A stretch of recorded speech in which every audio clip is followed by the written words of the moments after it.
কত হবে? 5 7 14, সরি তাহলে ভুল বলেছি। ম্যাক্সিমাম লোক টিক মারবে 10 টু দি পাওয়ার -14। দেখে নাও একবার ক্যালকুলেশন ঠিক করেছি কিনা, দেখি নিও, বাড়িতে চেক করে নিও কি যায় আসে। তো এটা তো কিসে আছে? সেন্টিমিটারে আছে, তো ভুল তো।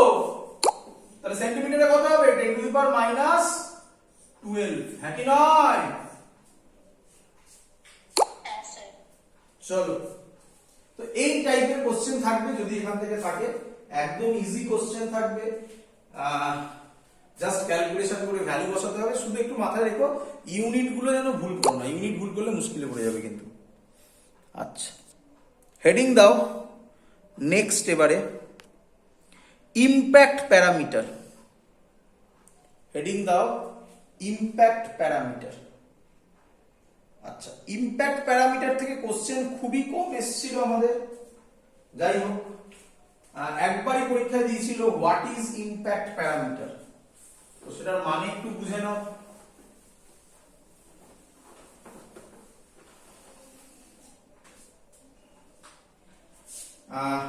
ইট ইজ, আচ্ছা ইমপ্যাক্ট প্যারামিটার আগে লিখে নিই।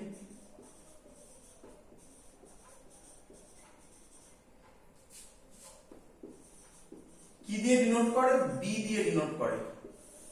ম্যাক্সিমাম স্টুডেন্ট ইমপ্যাক্ট প্যারামিটার আর ডিসটেন্স অফ ক্লোজেস্ট অ্যাপ্রোচের সাথে গুলিয়ে ফেলে। কেন গোলায়? দেখো আগে লিখে নিই, আগে ডেফিনেশনটা দেখো। It is the perpendicular distance, it is the perpendicular distance of initial velocity vector, of initial velocity vector, underline করবে ইনিশিয়াল ভেলোসিটি ভেক্টরের তলায়, of alpha particle, of alpha particle with center of nucleus, with center of nucleus। এবার ভালো করে বুঝো এর মানেটা কি।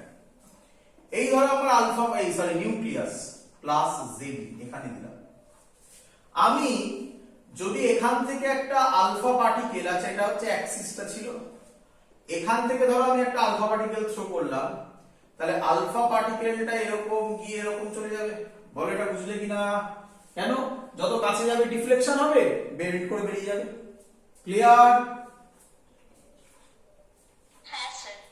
তো ম্যাক্সিমাম স্টুডেন্ট ভাবে এখান থেকে বলেছে পারপেন্ডিকুলার ডিসটেন্স, তাহলে তখন স্টুডেন্টরা কি করে? এটাকে নেয়, এটা 90 ডিগ্রি, এটাকে বলা হয় ইমপ্যাক্ট প্যারামিটার। না, এটাই ডিসটেন্স অফ ক্লোজেস্ট অ্যাপ্রোচ, এটাই আর নট।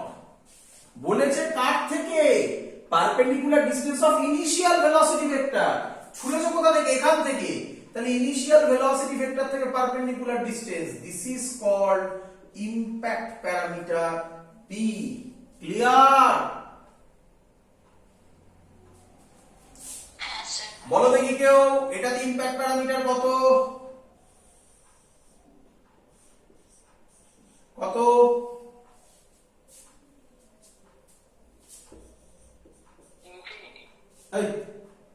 কি বললাম?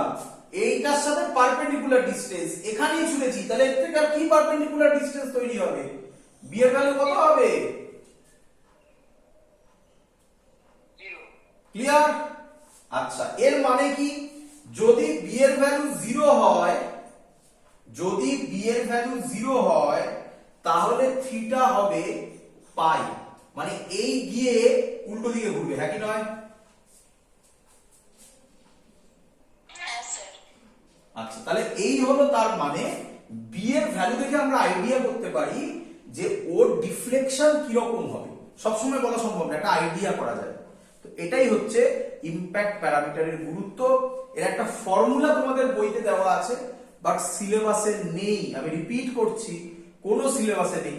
এনসিইআরটি তেও বলা আছে, বাট এনসিইআরটি তেও বলে দেওয়া আছে কোশ্চেন আসবে না এখান থেকে কোনো, নট অনলি ফর এই প্যান্ডেমিক সিচুয়েশনের জন্য, এটা সব সময়ের জন্য, এখান থেকে কোনো কোশ্চেন আসে না।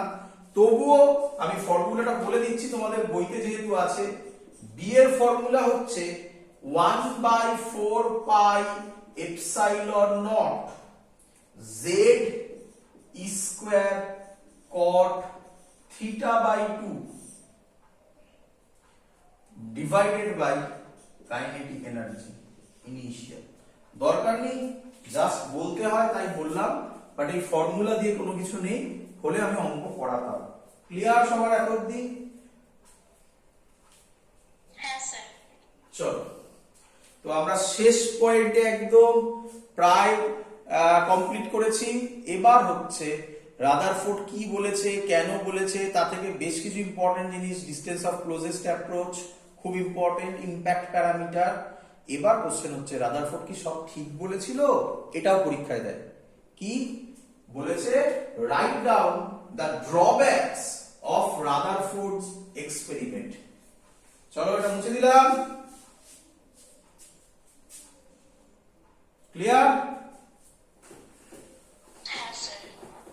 Write down the drawbacks of Rutherford's experiment. Drawback of Rutherford's experiment. চলো,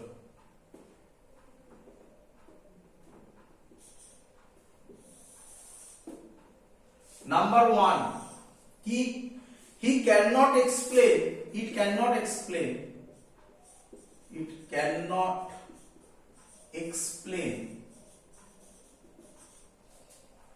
stability of an atom,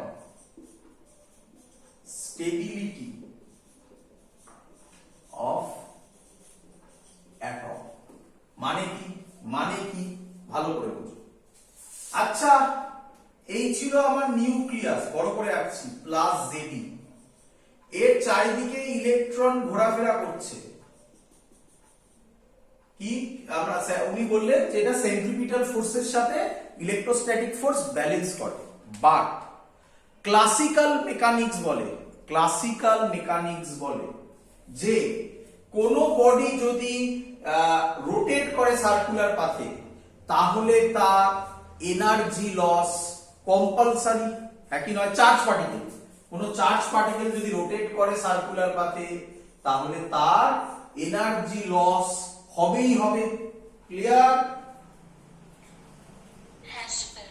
যদি এনার্জি লস হয়, তাহলে তার রেডিয়াস আস্তে আস্তে কমতে থাকবে এবং এক সময় না এক সময় ওই ইলেকট্রনটা নিউক্লিয়াসের উপর এসে পড়বে। তাহলে আবার ওই একই জায়গায় আমরা চলে গেলাম যে অ্যাটম স্টেবল হবে না। That's why it can not explain stability of atom. Clear? হ্যাঁ স্যার। চলো, number 2 point, it cannot explain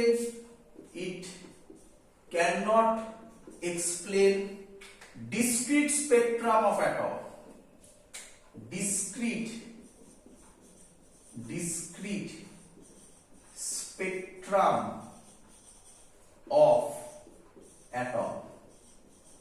তোমরা কেমিস্ট্রিতে মোটামুটি একটা হয়তো তোমাদের আইডিয়া আছে continuous spectrum, discrete spectrum, but আমি এটাকে এক্সপ্লেন করছি, ভালো করে শুনবে। ধরো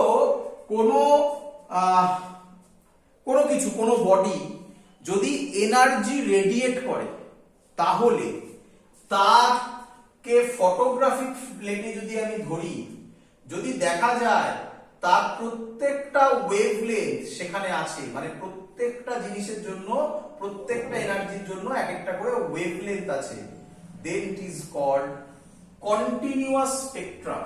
This is called continuous spectrum. Clear? হ্যাঁ স্যার। বাট আমরা স্পেকট্রাম নিয়ে চিন্তা নেই, আমরা স্পেকট্রাম নিয়ে আরো অনেক কাজ করব। আমরা আলাদা করে পড়বো হাইড্রোজেন স্পেকট্রাম, আমাদের আছে সিলেবাসের মধ্যে বোরস থিওরিতে, বাট আপাতত বেসিক জিনিসটা বোঝো। বাট দেখা গেছে যে যখন এই অ্যাটম গুলোর স্পেকট্রাম আমরা স্টাডি করছি, দেখা যাচ্ছে এখানে একটা ওয়েভলেন্থ আছে, আবার এখানে একটা ওয়েভলেন্থ আছে, আবার এখানে একটা ওয়েভলেন্থ আছে, মানে কথার কথা বলছি এগুলো।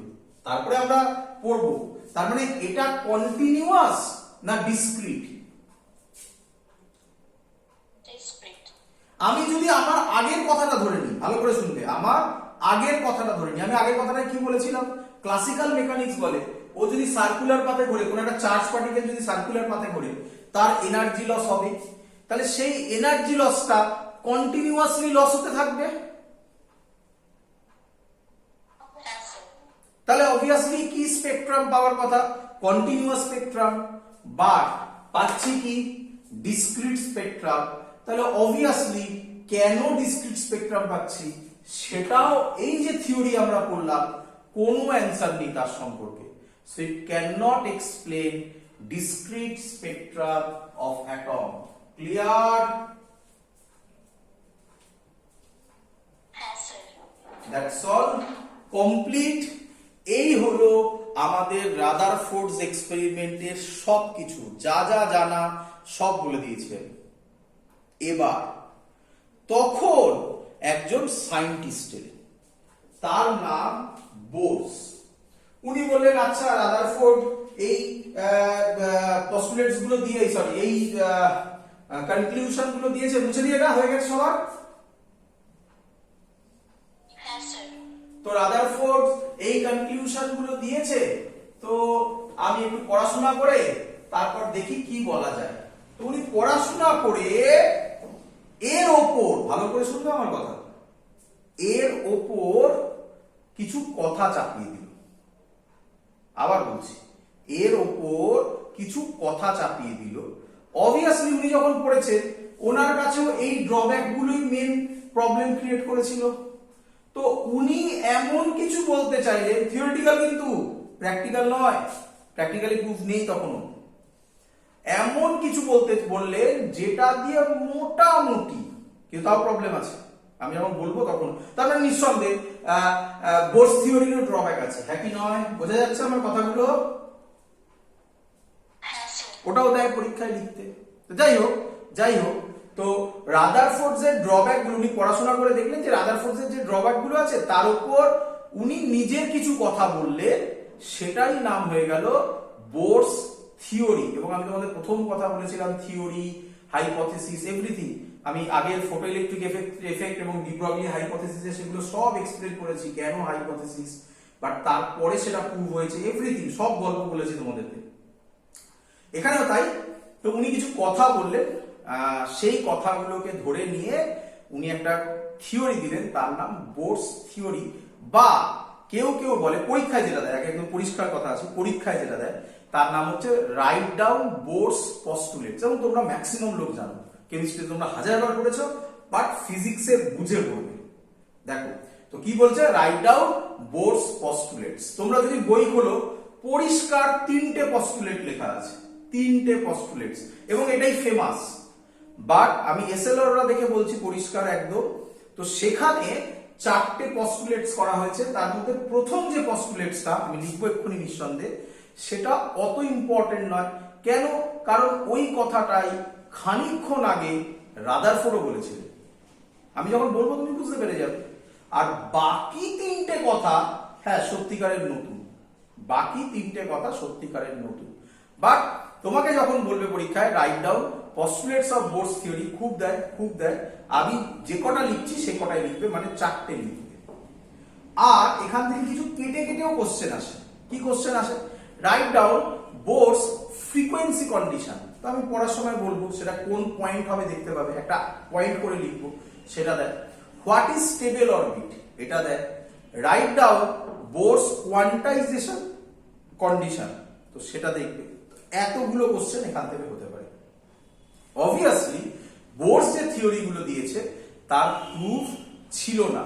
বোরস মডেলের পরে যে মডেলটা এলো, যেখানে হাইজেনবার্গ, তোমরা পড়েছো হয়তো, electron behaves as a cloud, মানে কোয়ান্টাম ফিজিক্স দিয়ে একটা মডেল এসছে, সেই মডেলটা হচ্ছে এর পরে যেটা এলো, সেখানে ইলেকট্রনের ওয়েভ নেচার দিয়ে সেটাকে ডেসক্রাইব করা হয়েছে।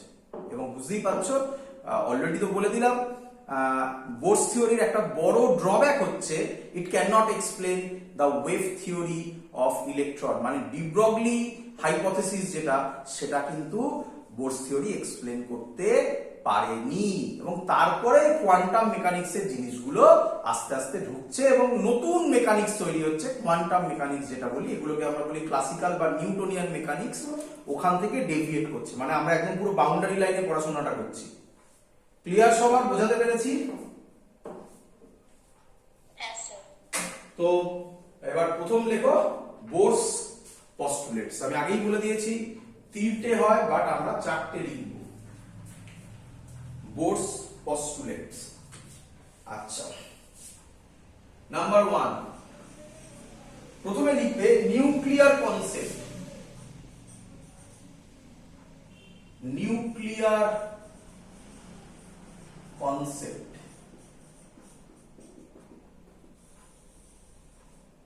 কি বলছে? Nuclear concept, an atom consists of a, an atom consists of a, একটু লেখা পরীক্ষায় লিখতে হবে, দেখ বারবার বলছি 3 মার্কসের question. an atom consists of a small and massive central core,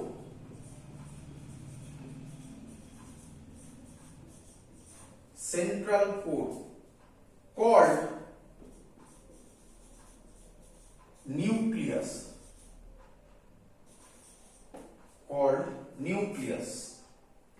around which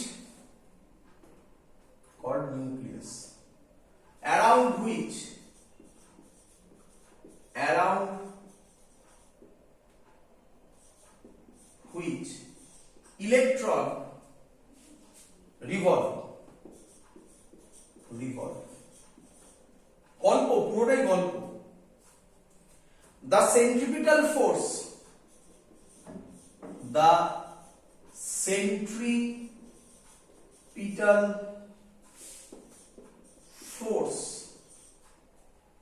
required for their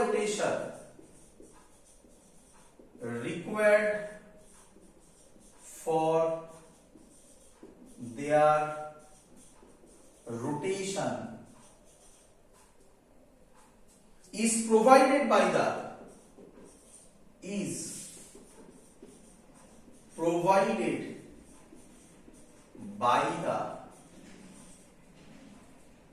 electrostatic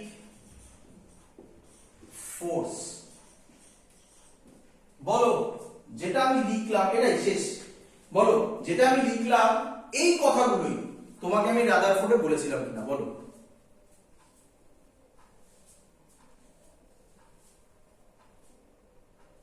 কিরে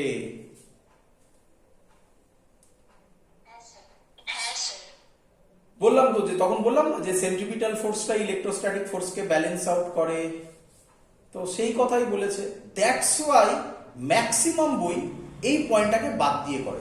এখনো পর্যন্ত পরীক্ষাতেও কিন্তু দেয়নি। তুমি যদি এই পয়েন্টটা বাদ দিয়ে লেখো নাম্বার পাবে না এমন নয়, নাম্বার পাবে নিঃসন্দেহে, বাট এখনো পর্যন্ত পরীক্ষাতে এরকম দেয়নি রাইট ডাউন নিউক্লিয়ার কনসেপ্ট। যদি এরকম বলে write down the nuclear concept of Bohr's theory, তাহলে কিন্তু এটাই লিখতে হবে, কিন্তু এখনো পর্যন্ত দেয়নি। এবং এটা তো পপুলারও নয়, বাট আমরা এটাকে পয়েন্ট হিসাবে জয়েন করব। নাম্বার 2, এখান থেকে নতুন জিনিস শুরু হচ্ছে। হ্যাঁ বাবা, শুনতে পাই না আরেকবার?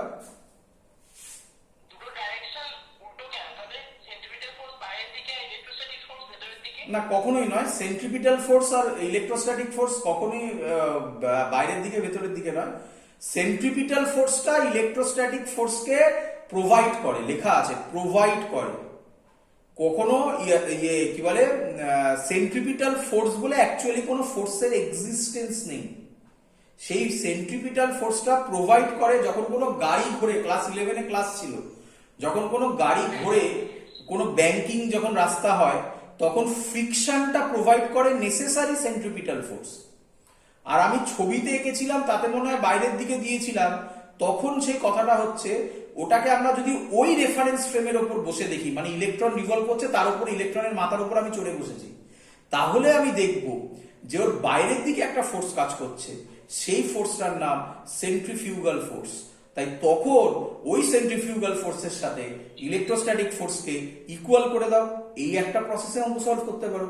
অথবা সেন্ট্রিপিটাল ফোর্সটাই প্রোভাইড করছে, সরি, ইলেকট্রোস্ট্যাটিক ফোর্সটাই প্রোভাইড করছে নেসেসারি সেন্ট্রিপিটাল ফোর্স, এইভাবে অঙ্ক করতে পারো। দুটো রেফারেন্স ফ্রেমের এদিক ওদিক। ক্লিয়ার? চলো নাম্বার 2 লিখবে। Number 2 point, important point, quantum condition. Important point, quantum condition. এগুলো যেন মিস না হয় এরপর থেকে। Quantum condition. তো তোমাকে পরীক্ষায় আলাদা করে বলে, এরকমও বলতে পারে, শর্ট কোশ্চেনে দিতে পারে, এটা 3 মার্কসের কোশ্চেন পুরোটা যেটা আমি লিখছি, পরীক্ষাতে শর্ট কোশ্চেনও দিতে পারে।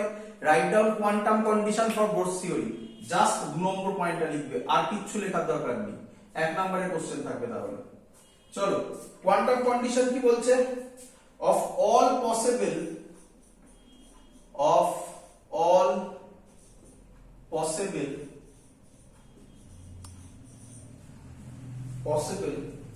circular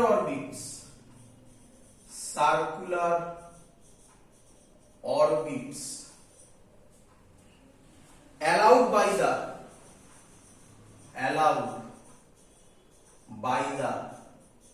আমি যা বলেছি দেখো সেই ল্যাঙ্গুয়েজে আমি ইউজ করছি, এক minute. allowed by the classical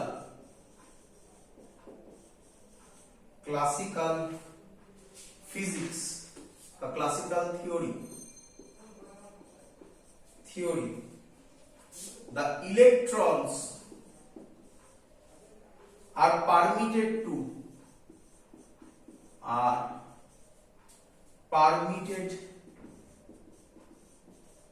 to circulate only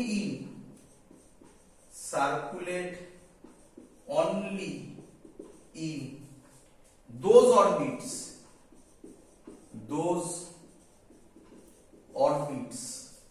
in which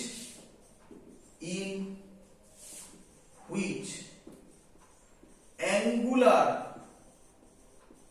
momentum, কেমিস্ট্রিতে পড়েছো অনেকবার, angular momentum of an electron is an integral multiple of h by 2 pi। চলো এক্সপ্লেন করব, সব এক্সপ্লেন করব, ধৈর্য ধরো। কি বলছে? বলছে of all possible circular orbits allowed by the classical theory, the electrons are permitted to circulate only in those orbits, মানে সব অরবিটে ঘুরতে পারবে না। সব অরবিটে কে বলে ঘুরতে পারবে? ক্লাসিক্যাল থিওরি, যেটা বলছিলাম ক্লাসিক্যাল মেকানিক্স, সে বলে সব অরবিটে ঘুরতে পারবে। বাট উনি বলছেন যে না, সব অরবিটে ঘুরতে পারবে না, কিছু পার্টিকুলার অরবিটে ঘুরবে, যে অরবিটে ওর অ্যাঙ্গুলার মোমেন্টাম হবে integral multiple of h by 2 pi। বলো সবার ক্লিয়ার কিনা এত অবধি?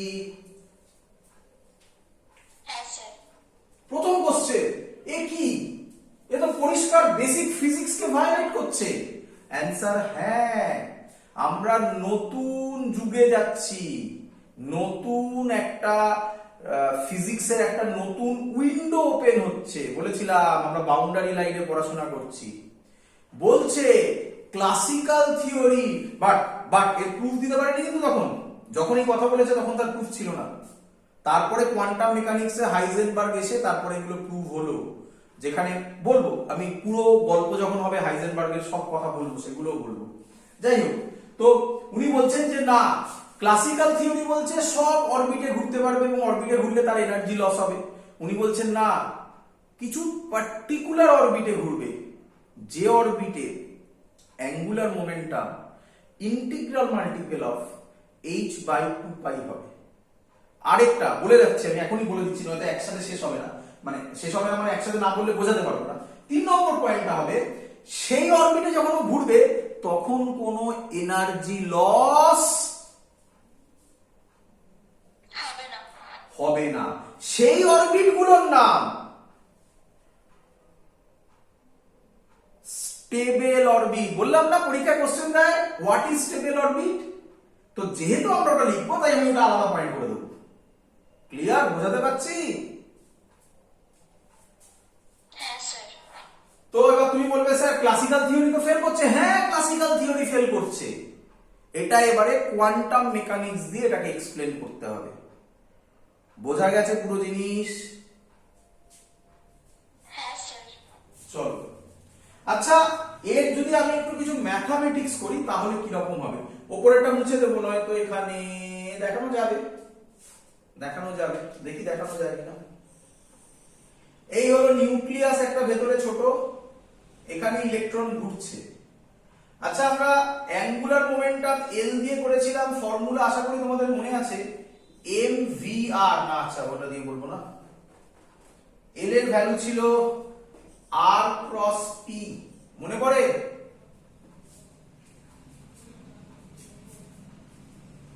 আরে অ্যাঙ্গুলার মোমেন্টাম রোটেশনাল মেকানিক্স মনে পড়ছে? L is equal to r cross p, টাও টর্ক, ওইখানে টর্কের পরেই এটা করানো হয়েছিল, মনে পড়ছে?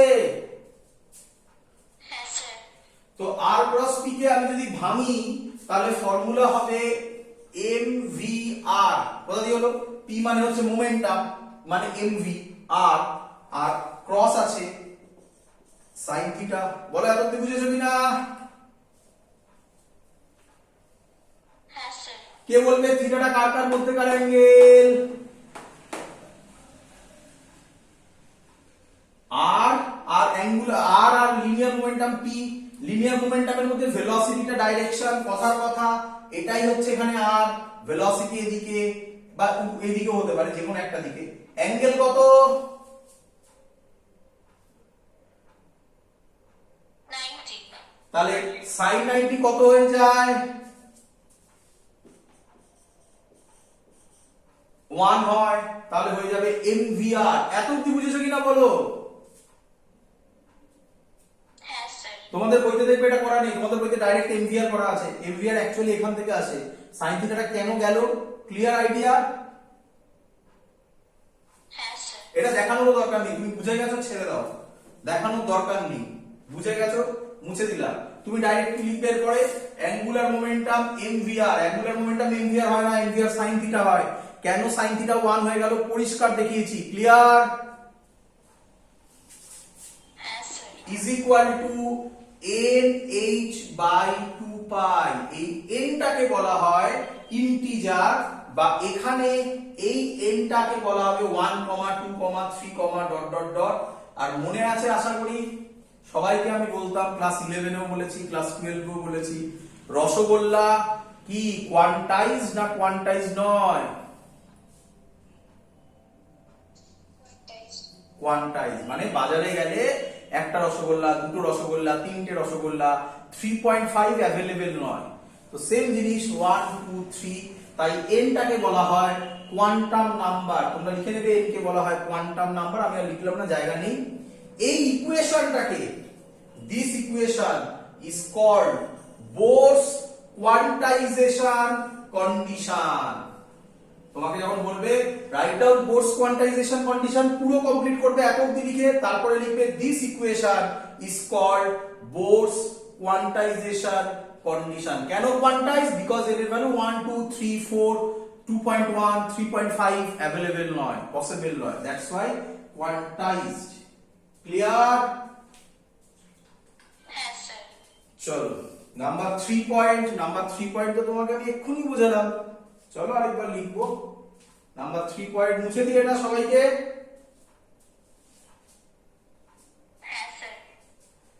নাম্বার 3 পয়েন্ট পুরোটাই মুছে দিলাম।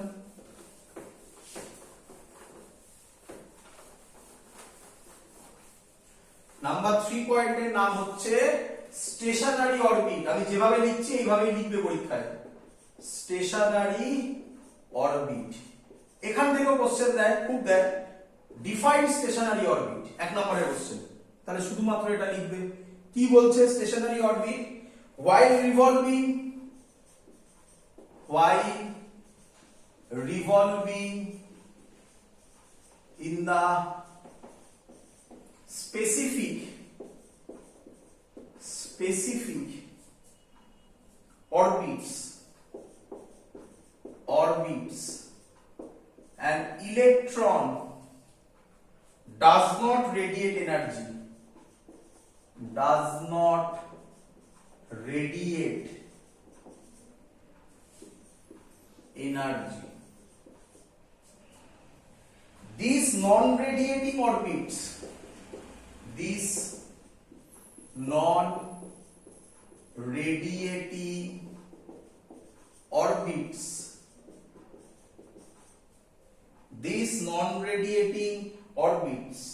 are called